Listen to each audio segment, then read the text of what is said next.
Lions ഫൗണ്ടേഷനുമായി ചേർന്ന eyeglass ഡ്രൈവിനൊരുങ്ങി South Indian US chamber of commerce. ഉപയോഗിച്ച കണ്ണടകൾ വിവിധ സ്ഥലങ്ങളിൽ ക്രമീകരിച്ചിരിക്കുന്ന ബോക്സുകളിൽ നിക്ഷേപിക്കുകയും അവിടെ നിന്നും അത് ശേഖരിച്ച് സാമ്പത്തികമായി പിന്നോക്കം നിൽക്കുന്ന ആഫ്രിക്കൻ രാജ്യങ്ങളിലേക്ക് അയച്ച് അവിടെ കാഴ്ചശക്തിക്ക് കുറവുണ്ടെങ്കിലും കണ്ണട വാങ്ങിച്ച് ഉപയോഗിക്കുവാൻ ബുദ്ധിമുട്ടുന്ന ലക്ഷക്കണക്കിന് ആളുകൾക്ക് ആശ്വാസം നൽകുന്ന പദ്ധതിയാണ് ഐഗ്ലാസ് ഡ്രൈവ്. ലയൺസ് ഫൗണ്ടേഷൻ ഇങ്ങനെ ലഭിക്കുന്ന പഴയ കണ്ണടകൾ ഉപയോഗിക്കുന്ന ആളുകൾക്ക് പ്രയോജനപ്പെടുന്ന തരത്തിൽ റീസൈക്കിൾ ചെയ്താണ് അയക്കുന്നത്. ഐഗ്ലാസ് ഡ്രൈവ് എന്ന ഈ നൂതന പദ്ധതി മെയ് 19 ഞായറാഴ്ച സ്റ്റാഫോർഡിലുള്ള ചേംബർ ഹാളിൽ വെച്ച് Stafford city mayor Ken Mathew ഉദ്ഘാടനം ചെയ്തു.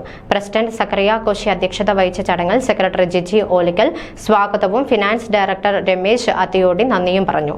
ചേംബർ അംഗങ്ങളോടൊപ്പം മേയർ കെൻ മാത്യുവിന്റെ പത്നിയും സമ്മേളനത്തിൽ സംബന്ധിച്ചു.